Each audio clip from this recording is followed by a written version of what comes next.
As a মুসলিম আপনার কোনো কারণ নাই যে আপনি অসুস্থ হওয়ার। আমি আপনাকে টপ 7টা কারণ ইসলামিক পয়েন্ট অফ ভিউ দেখাবো। আমি খাবার ঠিক করি, আমরা এক্সারসাইজ করি, আমরা খারাপ জিনিস শরীরে না ঢুকাই, চিকিৎসা নেই যখন প্রয়োজন হয়, ঠিক মতো ঘুমাই, মেন্টালি হ্যাপি থাকি, ইনশাল্লাহ you'll be happy and you'll be healthy, you know gonna be sick ইনশাল্লাহ।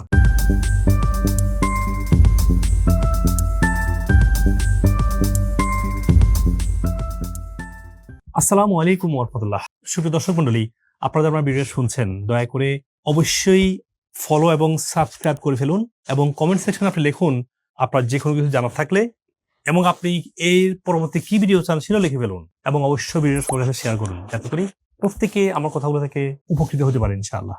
আপনারা একটা শেয়ারের মাধ্যমে আমার দীর্ঘদিনের যে আমেরিকাতে প্র্যাকটিস, সেটা আমি সব মানুষের কাছে পৌঁছে দিতে পারবো ইনশাআল্লাহ। আসসালামু আলাইকুম ওয়া রাহমাতুল্লাহ। সুপ্রিয় ভাই বোনেরা, আমি এই মুহূর্তে আছি রাসূল পাক সাল্লাল্লাহু আলাইহি ওয়াসাল্লামের রওজা মোবারকের পাশে, মসজিদে নববীর পাদদেশে। আমরা মাগরিব পড়ে আমরা জাস্ট বসলাম। একটা জিনিস আপনাকে শেয়ার করতে চাচ্ছি, সেটা হচ্ছে অ্যাজ এ মুসলিম আপনার কোনো কারণ নাই যে আপনি অসুস্থ হওয়ার।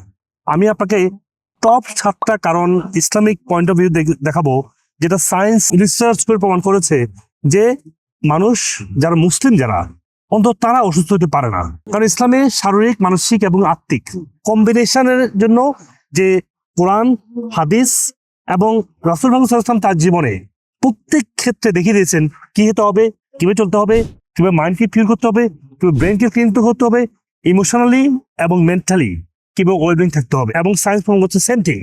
WHO বলছে যে সুস্থতা হচ্ছে শারীরিক, মানসিক এবং আত্মিক কম্বিনেশনের একটা হিলিং। সেটা আমরা দেখতে পাচ্ছি রাসূল সাল্লাল্লাহু আলাইহি ওয়াসাল্লামের সুন্নাহর মধ্যে। এবং আজকে মসজিদের নববীতে এসে আমার মনে হচ্ছে একজন মুসলিম কেন অসুস্থ হবে। আমি 7টা কারণ দেখাচ্ছি। 1 নম্বর কারণ মানুষ যে অসুস্থ হয় অথবা সুস্থ থাকার জন্য কারণগুলো, সেটা হচ্ছে যে মানুষের খাবার দাবার। দেখুন, রাসূলুল্লাহ সাল্লাল্লাহু আলাইহি ওয়াসাল্লাম দেখিয়ে দিয়েছেন যে কি খেতে হবে। সালাদ খাওয়া, একটু কাঁচা খাবার খাওয়া, খেজুর খাওয়া, মধু খাওয়া, সাগরের মাছ খাওয়ার কথা বলা আছে কোরআন শরীফের মধ্যে, বাদামগুলো খেতে বলছে কোরআন শরীফের মধ্যে। রাসূলুল্লাহ খেতে বসলে উনি দই খেতেন। আজকে আমেরিকান ডায়েট অ্যাসোসিয়েশন বলছে যে তেল খাওয়া যাবে, ফ্যাট খাওয়া লাগবে। ইউ সি, দেখেন আমাদের ধর্মে কি বলা আছে যে 1/3 খেতে বলছে। রাসূলুল্লাহ বলছে না যে 1/3 খাবার দিয়ে পড়তে হবে। রাসূলুল্লাহ বলছে না খাবারটা স্লোলি খেতে হবে, ভালো করে চিবিয়ে খেতে হবে। এবং আল্লাহ বলেছেন ক্বালু হালালান ওয়া তাইয়িবান, তোমরা হালাল খাও এবং পুষ্টিকর খাবার খাও। দেখছেন, যদি কেউ এই সিম্পল কোরআনে মেনশন করা খাবারগুলো বুঝি, যদি আমরা বুঝি যে রাসূলুল্লাহ কিভাবে খেতেন, কি খেতেন, তাহলে আজকে অসুস্থ হতে পারতো মানুষ, পারতো না।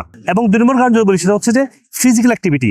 দেখেন আজকে মদিনায় আমরা সারাদিন ধরে মানুষ হাঁটছে, আমরা হেঁটে হেঁটে একদম মসজিদ কুবায় গিয়েছি, সারাক্ষণ সবাই হাঁটছে কিন্তু এখানে। হ্যাঁ, এই যে রাসূলুল্লাহ সাল্লাল্লাহু আলাইহি ওয়াসাল্লাম হাঁটতে এনকারেজ করেছেন, উনি জোরে হাঁটতে বলছেন, উনি রানিং, তারপরে সুইমিং, আর্চারি সবকিছুকে এনকারেজ করতেন ফিজিক্যালি ফিট থাকার জন্য। রাসূলুল্লাহ বলছেন আল মুমিনু কাইয়ু আহাব্বু ইলাল্লাহ ওয়াল মুমিনু দাইফ, আল্লাহর কাছে সে বেশি প্রিয় যে হচ্ছে মজবুত ইমানদার, আর দুর্বল ইমানদার, দুর্বল ব্যক্তি যে ইমানদার তার থেকে। তাহলে আমাদের ধর্মে এটা বলা আছে, যদি কেউ সঠিক খাবার খায়, ফিজিক্যালি অ্যাক্টিভ থাকে, অসুস্থ হতে পারে। আর বলেন তো, কিন্তু আমরা মুসলিমরাই এখানে এই মসজিদ নববীর পাশে আছে আপনার ম্যাকডোনাল্ড, আছে আপনার আল বাইক, কি যে অবস্থা, তাই না? আমরা নামাজ পড়ে দোয়া করে গিয়ে আল বাইক থেকে অথবা ম্যাকডোনাল্ড থেকে গিয়ে এমন জাঙ্ক খাবার খাচ্ছে, তাহলে অসুস্থ হবো না কি হবো? আমরা তো বুঝতাম যে আল্লাহ কোরআনে এই খাবার খেতে নিষেধ করেছেন, এই ভাজা পোড়া প্রসেস খাবার, হুইট একটা প্রসেস খাবার, বেশিরভাগ পিৎজা, স্যান্ডউইচ, বার্গার প্রসেস খাবার দিয়ে তৈরি, প্রসেস হুইট দিয়ে তৈরি, বুঝতে পেরেছেন? 3 নম্বর কারণ হচ্ছে পবিত্রতা। দেখুন, ক্লিনজিনেস বলছে ধর্মের অর্ধেক। চিন্তা করছেন, রাসূল ইসলাম ক্লিনিং পছন্দ করতেন, রাসূল স্মেল ইউজ করতেন। এবং আমাদের ধর্মে কে বলো, আমরা পৃথিবীতে আমরা আলহামদুলিল্লাহ সারা পৃথিবী দেখেছি, আল্লাহ আমাকে সুযোগ দিয়েছে। সারা পৃথিবীতে এখন মুসলিমরাই কেবল জানে how to clean themselves, how to take shower, how to take ablution, মানে ওদু। পবিত্রতা থাকা, তারপরে নাজাসের দূরে থাকা, মুখে গন্ধ না থাকা, মেসওয়াক ইউজ করা। রাসূল বলছেন আমি যদি পারতাম মেসওয়াকটাকে ফরজ করে দিই, এত কোরআন দিয়ে দিয়েছেন। চিন্তা করছেন, আপনি জানেন কেউ যদি মেসওয়াক করে মুখে থাকতে পারে, আর বলেন থাকতে পারেন, আপনারা জানেন এটা। 4 নম্বর হচ্ছে মেন্টাল হ্যাপিনেস। বিশ্বাস করেন, যদি আপনি মেন্টালি হ্যাপি থাকেন, ব্রেন ভালো থাকে, আপনার পুরো বডি ভালো থাকে, কারণ একটাই কন্ট্রোল করে। আমাদের ধর্মে ধৈর্যতা বলা আছে, আল্লাহ বলছেন বেগাইরি হিসাব, যে ধৈর্য ধরবে তার জন্য অগণিত, মানে আনলিমিটেড সব দেওয়া হবে। কারণ মানুষকে ডিলিং করা, মানুষকে ভালোবাসা, মানুষকে স্যাক্রিফাইস করা, ডোনেশন করা, তারপরে বিপদে পাশে থাকা, ইটস নট ইজি। এই যে পেশেন্স ধরে রাখতে পারে, যে মানুষ হতে গ্রেটফুল হয়, মানে কৃতজ্ঞতা, কি পাওয়ারফুল জিনিস, তাই না?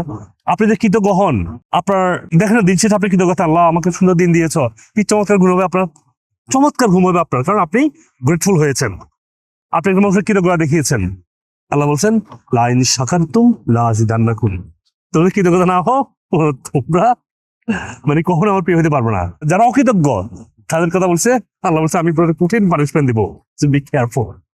গ্রেটফুলনেস, গ্র্যাটিটিউড, শুকর নট অনলি ফর সওয়াব, ইজ ফর আওয়ার হেলথ। এবং আপনারা জানেন রাসূলুল্লাহ বলেছেন স্মাইলিং সাদাকা, if you smile with someone you get সওয়াব, your body gets happy, body balance hormone is everything, you see. এরপরে পজিটিভিটি, এক সাহাবী বলছেন রাসূলুল্লাহ উনি অমুক অমুক খা, রাসূলুল্লাহ কি বলছেন তুমি কি তার অন্তর দেখেছো? সো জাজমেন্টাল হওয়া ইসলামে তো নিষেধ, এবং জাজমেন্টাল অনেক ক্ষেত্রে গুণের কারণ হয়। কিন্তু এই যে পজিটিভ চিন্তা করা, মানুষকে পজিটিভ ভালোবাসা, positive vibe, it makes you happy and healthy. আর যদি 5 নম্বর কারণ দেখায় সেটা হচ্ছে যে আমাদের স্লিপ। আমরা দেখেন কি সুন্দর জীবন না আমাদের মুসলিমের জীবন, আমরা এসা পড়ে ঘুমিয়ে পড়ি, তাহাজ্জুদ পড়ে উঠে পড়ি, কি চমৎকার না? সায়েন্স আজকে এতদিন পর প্রমাণ করছে যে যদি এসা পড়ে ঘুমিয়ে পড়ে বডি স্টার্ট প্রডিউসিং মেলাটোনিন। আর যদি রাতে না ঘুমান আপনি you messed up your melatonin, আপনি হ্যাপি হতে পারবেন না, সুস্থ থাকতে পারবেন না। হরমোন শেষ, আপনার শেষ, ঘুম শেষ, আপনার জীবন শেষ। এই জন্য রাসূল ইসলাম দেখিয়েছে কখন ঘুমাইতে হবে, কখন উঠতে হবে। 6 নম্বর হচ্ছে অসুস্থ হলে you to go to treatment. কিন্তু আজকে যে ট্রিটমেন্ট দ্যাটস ডেঞ্জারাস। আমি এই মদিনায় দেখেছি যারা অসুস্থ হয় তাদের দিচ্ছে অ্যান্টিবায়োটিক। একটু মানে মাথা ব্যথা হচ্ছে, একটু জ্বর হচ্ছে, একটু অ্যালার্জি দেখা যাচ্ছে, আপনি না অ্যান্টিবায়োটিক খেতে হবে? It should be very easy. Turmeric, নারিকেল তেল, মধু, বাদাম, এই সবগুলো অ্যান্টিবায়োটিক। আপনি বেসিক একটু খারাপ লাগলে আপনি অ্যান্টিবায়োটিক খেয়ে ফেলবেন না। রাসূলুল্লাহ বলেছে ইয়া go to doctor if you are sick, but the way you going to doctor, like of course you go to doctor but get advice, but when you're taking the synthetic pharmaceutical drug you got to be careful. You take it when you have to, but not like you go and buy whatever you want. কিন্তু যে চিকিৎসা ইসলাম বলে সেটা হচ্ছে আপনার right diet, exercise, natural herbs and nutritional supplement. That's the sunnah. That was the sunnah of Prophet Islam in his age in the Medina. We are sitting here, this is his masjid, and that he didn't tell you to take the drug, he told you to the medication which is natural. What is natural? We are forgetting the sunnah, taking drug, taking surgery, taking out organs, and these are healthy, this is Islamic. Come on man, unless you have to, that's different case. But কোথাও আপনি ওষুধ খাবেন, কোথাও আপনি surgery করবেন, that's not what it is. 7 নম্বর বলি সেটা হচ্ছে যে not taking toxic animal, মানে খারাপ জিনিসপত্র থেকে দূরে থাকা। রাসূল ইসলাম মদ, অ্যালকোহল খেতে মানা করেছেন কেন? তার লিভারকে টক্সিক করে ফেলে। রাসূল ইসলাম লম্বা সময় ফাস্টিং করেছেন কেন? Fasting cleanses your body. রাসূল ইসলাম ভিনেগার খেতেন কেন? That helps your digestion. দই খেতেন কেন? Grow your bacteria. If your bacteria is good you get cleansing. So খারাপ বস্তু থেকে দূরে থাকা, যেমন অ্যালকোহল, স্মোকিং, সিগারেট এবং ধরেন পর্ক, বিষাক্ত, আপনারা খাচ্ছি অনেকেই। তো ইসলাম আমাদেরকে শিখিয়েছে এই সহজ জিনিসগুলাকে মেনে চলা। আমরা যদি সহজ জিনিস মানতে পারি, আমরা খাবার ঠিক করি, আমরা এক্সারসাইজ করি, আমরা খারাপ জিনিস শরীরে না ঢুকাই, চিকিৎসা নেই যখন প্রয়োজন হয়, ঠিক মতো ঘুমাই, মেন্টালি হ্যাপি থাকি, you cannot be sick. And if you are been sick, get an easy treatment, make it easy and maintain healthy life. So Muslim অসুস্থ হতে পারে না। You just take care of yourself. Follow my video on each disease base. Inshallah, you'll be happy and you'll be healthy. You're not going to be sick, inshallah. Assalamu alaikum wa rahmatullah. রাসূলের পাকের রওজা মোবারক সামনে থেকে এই সুন্দর সময়ে সবাইকে সালাম এবং দোয়া জানাচ্ছি, এবং আপনাদের সবার জন্য মন ভরে দোয়া করেছি। আল্লাহ আপনাদের সবাইকে ভালো রাখুক, আমার জন্য অনেক দোয়া চাই। আসসালামু আলাইকুম ওয়া রাহমাতুল্লাহি ওয়া বারাকাতুহু। সুপ্রিয় দর্শক মন্ডলী, আপনারা আপনাদের স্বাস্থ্য বিষয়ক যে কোনো প্রশ্ন, যে কোনো পরামর্শ, যে কোনো সাজেশন আমাকে কমেন্ট সেকশনে দিবেন। আমি যথাসাধ্য দ্রুত উত্তর দেওয়ার চেষ্টা করবো ইনশাআল্লাহ।